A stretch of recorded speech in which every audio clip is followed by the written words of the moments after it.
سیراب کرتی ہے، جبکہ ڈی آئی خان کو چشمہ رائٹ بینک کینال سیراب کرتی ہے۔ صوبہ بلوچستان ایک خشک خطہ ہے جس کا زیادہ تر میدانی علاقہ گدو بیراج سے نکالی جانے والی انہار سے سیراب ہوتا ہے۔ نہری پانی کی کمی ہے جسے ٹیوب ویلوں یا دوسرے ذرائع سے پورا کرنے کی کوشش کی جاتی ہے۔ صوبہ خیبر پختونخوا کے مقابلے میں بلوچستان میں بارش کم ہوتی ہے۔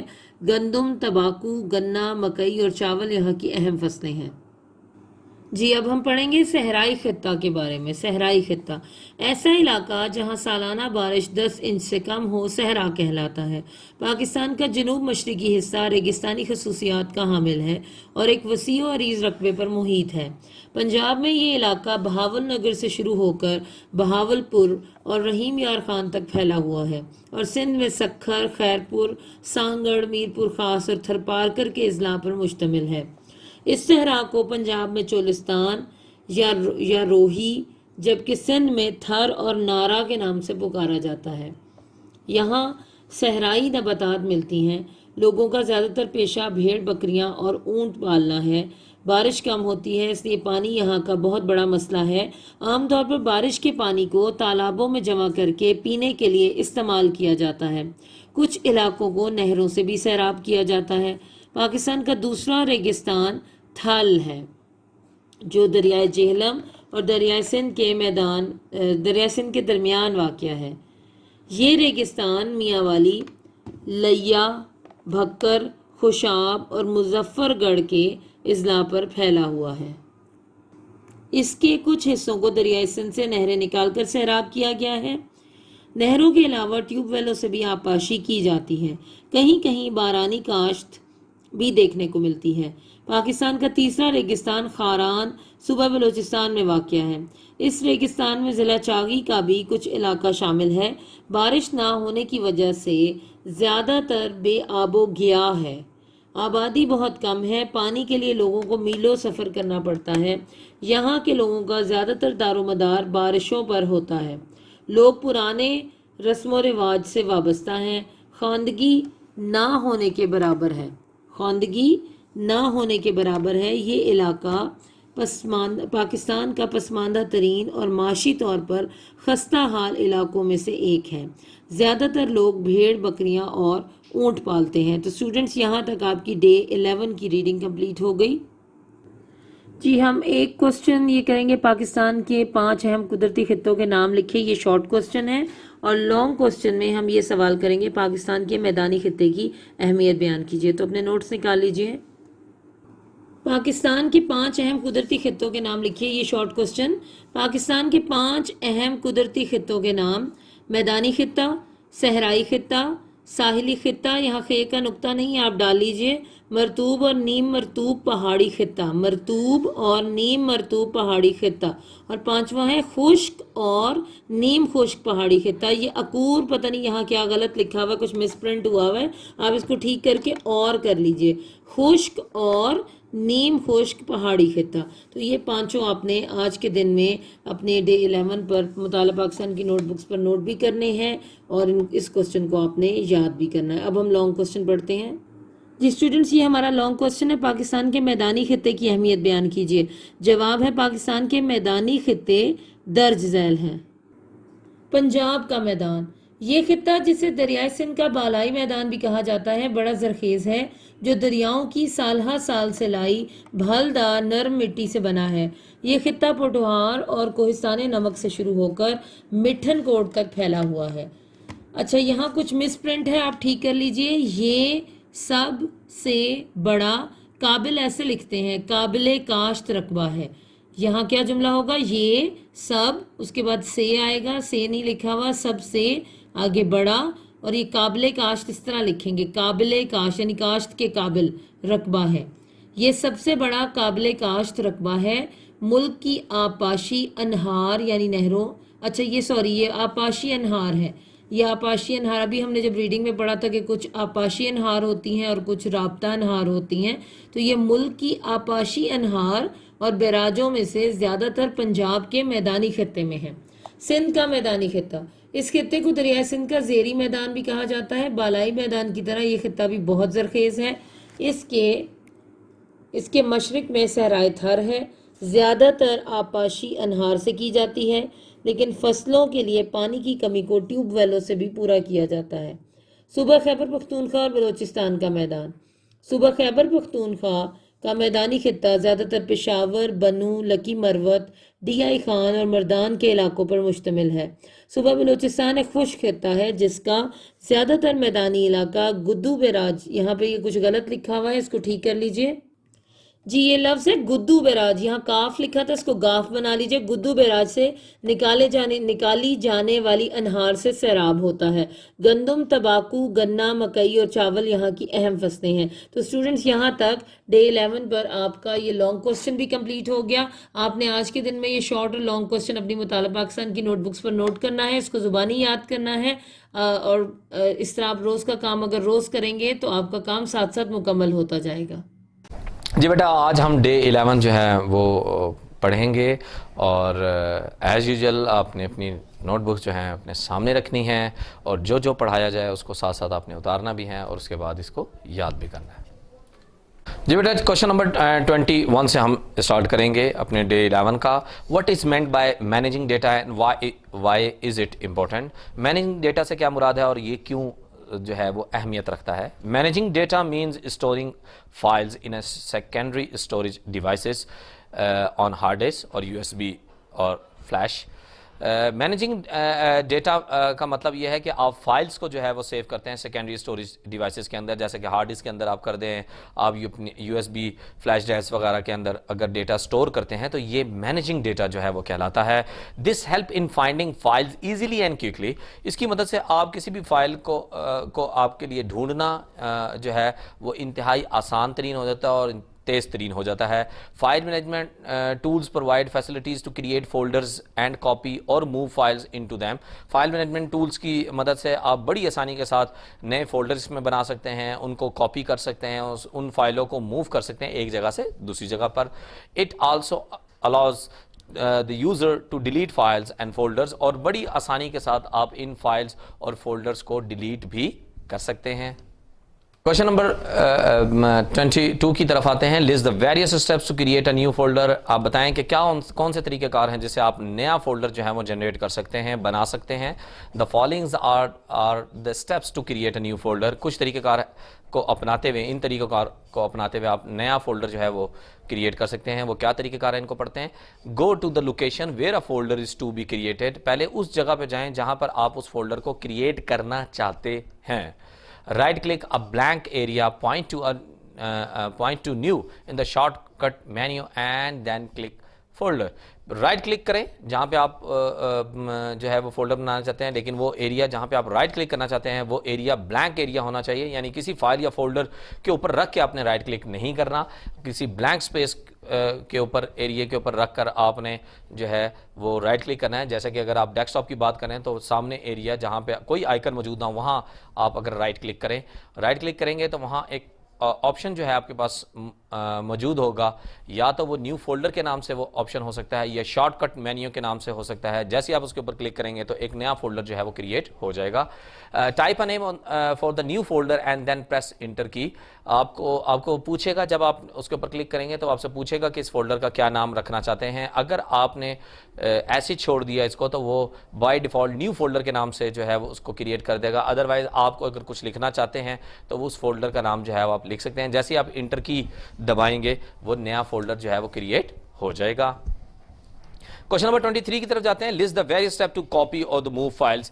وہ اسٹیپس لکھیں جس سے بڑی آسانی کے ساتھ آپ کسی بھی فائل کو کاپی یا موو کر سکتے ہیں کسی ایک جگہ سے دوسری جگہ پر۔ the following are the steps to copy or the move files۔ کچھ طریقہ کار آپ کو اپنانے پڑیں گے، آئیں وہ طریقہ کار پڑھتے ہیں۔ go to the location from where the files to be copied or move۔ پہلے تو آپ اس لوکیشن کے اوپر جائیں جہاں سے آپ نے فائل کو کاپی یا موو کرنا ہے، یعنی جس فائل کو آپ نے کاپی یا موو کرنا ہے پہلے وہاں پر جائیں جہاں پہ وہ پڑی ہوئی ہے۔ پھر select the files to copy اور موو، پھر وہ سلیکٹ کریں اس فائل کو جس کو آپ نے کاپی یا موو کرنا ہے، اس کو آپ سلیکٹ کریں گے۔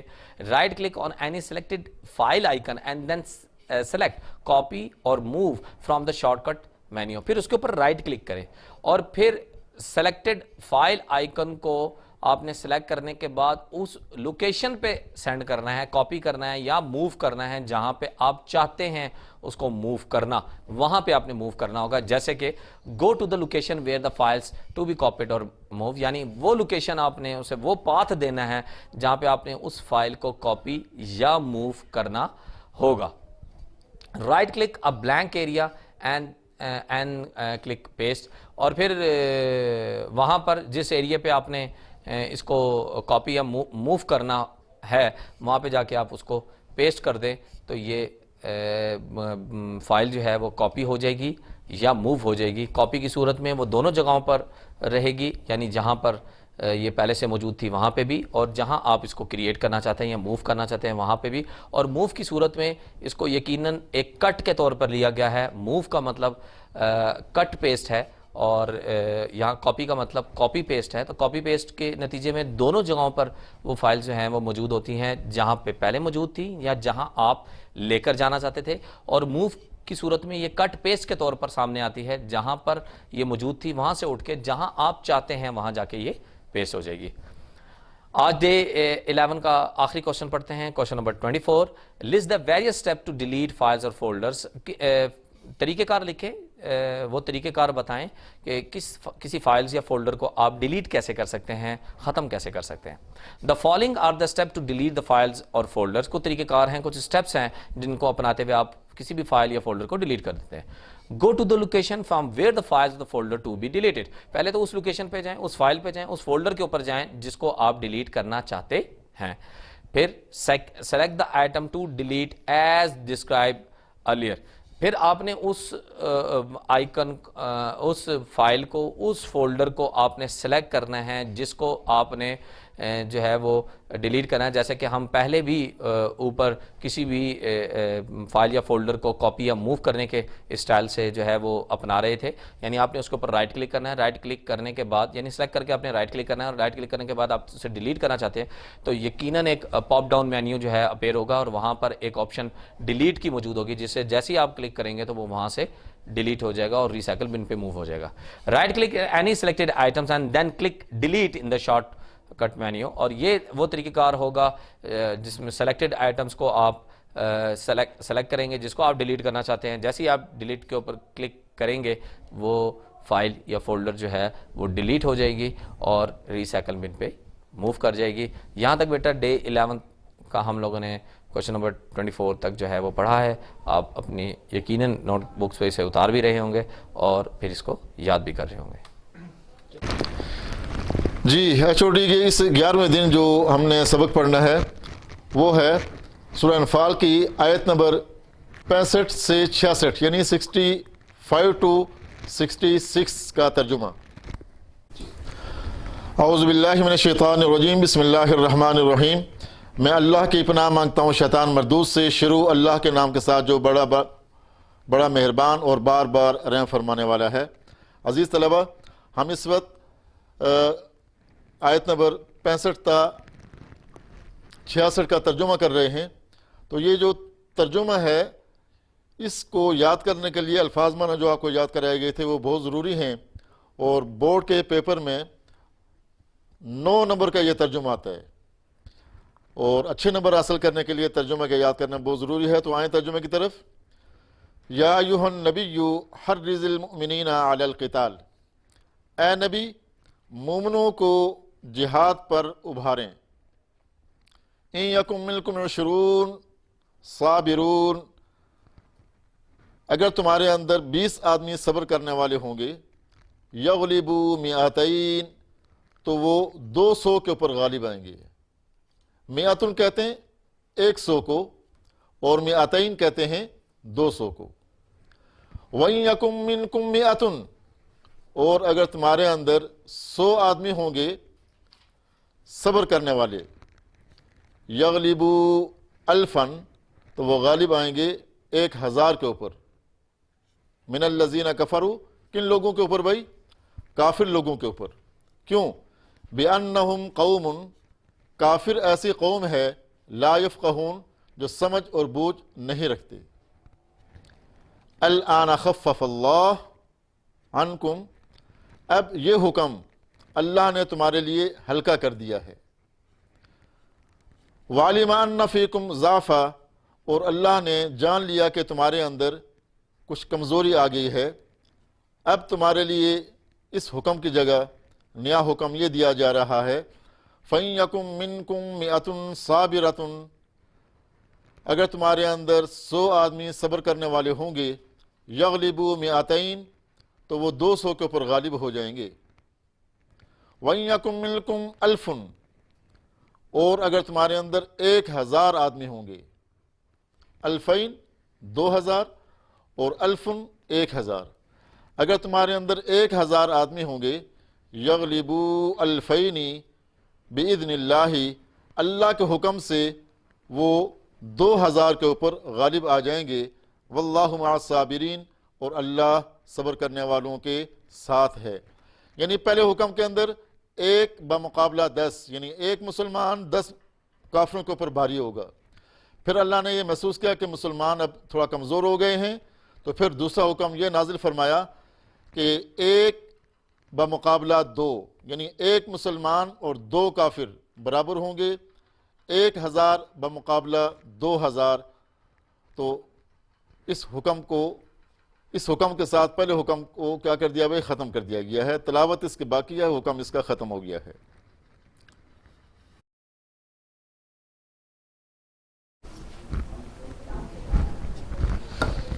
مائی ڈیئر اسٹوڈینٹس، کل ہم نے میوسس 1 کو کمپلیٹ کیا تھا۔ کیا آپ نے اس کی ڈائیگرام ڈرا کر کے پریکٹس کی؟ اگر تو آپ نے کی تو پھر آپ کو آج کا ٹاپک سمجھ آئے گا، کیونکہ اگر آپ ہر دن کا کام پینڈنگ چھوڑتے جائیں گے تو پھر آپ کبھی بھی زندگی میں کامیاب نہیں ہو سکتے۔ تو میں امید کرتی ہوں کہ آپ اچھے اسٹوڈنٹ ہیں، آپ نے کل کا کام کیا ہوگا، اور اب ہم میوسس 2 سٹارٹ کرتے ہیں، جو کہ لنک کرتا ہے سیکنڈ فیز آف میوسس ہے، meiosis 2۔ Here in front of you is the diagram of meiosis 2, page 99 of your book from chapter cell cycle۔ کل ہم نے جب اینڈنگ کی تھی تو ہمارے پاس 2 سیلز تھے۔ اب ان 2 سیلز میں آگے کون سا پروسیس ہوگا؟ میوسس 2۔ میوسس 2 بالکل مائٹوسس جیسا ہے۔ اب کل جو 2 سیلز ہمیں ملے تھے، ہم دیکھیں گے کہ ان کے اندر کیا چینجز آتی ہیں۔ پہلے ایک کو دیکھیں، یہ سیل ہے، اس میں بڑا شارٹ سا انٹرفیز آتا ہے، کیونکہ اس کو انٹرفیز کی اتنی ضرورت نہیں ہے۔ شارٹ سا انٹرفیز آتا ہے، اور اس کے بعد مطلب G1S اور G2 شارٹ سا ہوتا ہے، اور اس کے بعد یہ کدھر چلا جاتا ہے؟ پروفیز۔ اس کو ظاہر کرومیٹن بنانے کی، کروموزوم بنانے کی ضرورت نہیں ہے، کیونکہ یہ آلریڈی کروموزوم موجود ہے۔ اب اس ڈائیگرام کو اس کے ساتھ کمپیئر کریں۔ یہ پروفیز 2 میں کیا ہوا ہے کہ بس اس نے اپنا مائٹوٹک آپریٹس دوبارہ بنایا۔ جو یہ سیل تھا نا آپ کے پاس، یہ والا جو سیل تھا، اس کے پاس جو تھے وہ جو سیل کل تھا، اس کے پاس جو ہمارے پاس سینٹروزوم تھا وہ ڈپلیکیٹ نہیں ہوتا۔ سینٹروزوم کیا ہے؟ اسپنڈل فائبر اور سینٹریولز۔ اب یہاں پہ دیکھیں سینٹروزوم ڈپلیکیٹ ہو رہا ہے اور وہ پولز کی طرف موو کرنے کی کوشش کر رہا ہے۔ ابھی تھوڑی دیر تک نیوکلیولس بھی ڈس اپیئر ہو جائے گا اور نیوکلیس بھی ڈس اپیئر ہو جائے گا، یہ دیکھیں۔ اور ساتھ ہی یہ جو دونوں کروموزوم ہیں اپنے آپ کو الائن کر لیں گے ایٹ دا میٹافیز پلیٹ۔ اور کس طرح الائن کریں گے؟ پیئر کی فارم میں الائن نہیں کریں گے، اکیلا اکیلا الائن کریں گے۔ کس کی مدد سے؟ اسپنڈل فائبر کی مدد سے۔ اب کیونکہ آپ میوسس 1 بھی پڑھ چکے ہو، مائٹوسس بھی پڑھ چکے ہو، اینیمیشن بھی دیکھ رہے ہو، تو یہ چیزیں آپ کے لیے پک کرنا مشکل نہیں ہے۔ اب میٹافیز 1 کے بعد آتا ہے اینافیز 1۔ دیکھیں کیا ہو رہا ہے، یہ کروموزوم سینٹرومیئر کے پوائنٹ سے سیپریٹ ہو رہا ہے۔ اس کا ایک کرومیٹڈ ایک طرف موو کر رہا ہے اور ایک کرومیٹڈ دوسری طرف موو کر رہا ہے۔ اسی طرح اس کا بھی ہو رہا ہے۔ اور یہاں پہ آپ کو ایک اور چیز نظر آ رہی ہوگی، یہ والا کروموزوم دیکھ رہے ہیں آپ جس کے پاس ایک چھوٹا سا بلو پورشن ہے، اور یہ بلو کو دیکھ رہے ہیں جس کے پاس چھوٹا سا ریڈ پورشن ہے۔ یہ کیا ہے؟ کراسنگ اوور ہوئی ہے نا دس پروفیز پہ، یہ اس کو شو کر رہا ہے کہ یہ وہ والے کروموزوم ہے۔ اب اس ڈائیگرام کو اس کے ساتھ کمپیئر کرو تو یہ جتنے بھی فائبرز ہیں یہ شرنک ہو جائیں گے ادھر، اور یہ جو 2 کروموزوم ہیں ان کے اراؤنڈ بھی نیوکلیس آ جائے گا، ان 2 کروموزوم کے اراؤنڈ بھی نیوکلیس آ جائے گا، اور نیوکلیولس بھی آ جائے گا۔ اس کے بعد یہ اندر کی طرف انویجنیٹ کرے گا اور ٹیلوفیز آئے گی۔ تو یہ میرے پاس ایک سیل تھا، ایک سے کتنے سیل بنے ہیں؟ 2، اور ان دونوں سیلز کے پاس نمبر آف کروموزوم 2 ہیں، مطلب میوسس میں ریڈکشن ڈویژن نہیں ہو رہی۔ اگر پیرنٹ سیل کے پاس 2 کروموزوم ہیں تو ڈاٹر سیل کے پاس بھی 2 ہی کروموزوم ہیں۔ کل میوسس 1 میں جو 2 سیلز آپ نے پڑھے تھے کہ بنے ہیں، وہ 2 سیلز آج کس میں ڈیوائیڈ ہو گئے ہیں؟ 4 میں۔ تو یہ 4 ہیپلوئڈ گیمیٹس آپ کے پاس بنتے ہیں جن کو ڈاٹر سیلز کہتے ہیں۔ جس طرح کا پروسیس ادھر ہو رہا ہے اسی طرح کا پروسیس ادھر ہو رہا ہے, یہ اپنے آپ کو میٹا فیز پہ الائن کر رہا ہے, پھر اینا فیز پہ الائن کر رہا ہے, پھر ٹیلو فیز ہو رہی ہے, اینڈ یو ہیو 4 ہیپلوئڈ گیمیٹس. جو ہیپلوئڈ تو ہو گئے تھے میوسس 1 میں, یہاں انہوں نے مائٹوسس کی طرح کیا ہے, یہاں پہ پیرنٹ سیل میں 2 کروموزوم ہے تو ڈاٹر سیل میں بھی 2 کروموزوم ہیں. یہ میوسس 1 آپ کو سمجھ آیا ہے. اب آپ رک جائیں, اپنی بک سے یا اسکرین سے دیکھ کر اس ڈائیگرام کو ڈرا کریں, اور میوسس 2 کی جو اینیمیشن اٹیچ کی ہے اس کو 3-4 بار دیکھیں تاکہ یہ پروسیس آپ کو کلیئر ہو. اس پروسیس کے ذریعے سے لیونگ آرگینزم کے جرم لائن سیلز کے اندر گیمیٹس بنتے ہیں after the certain stage of life.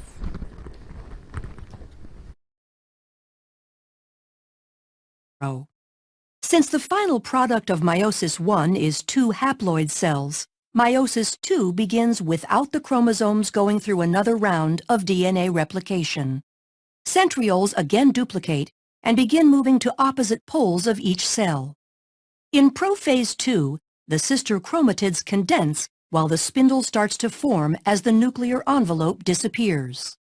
In prometaphase II, the sister chromatids attach to the spindle by kinetochore microtubules, with sister chromatids attached to opposite poles.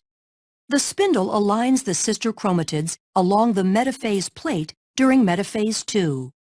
During anaphase II, sister chromatids separate and individual chromosomes move toward the poles.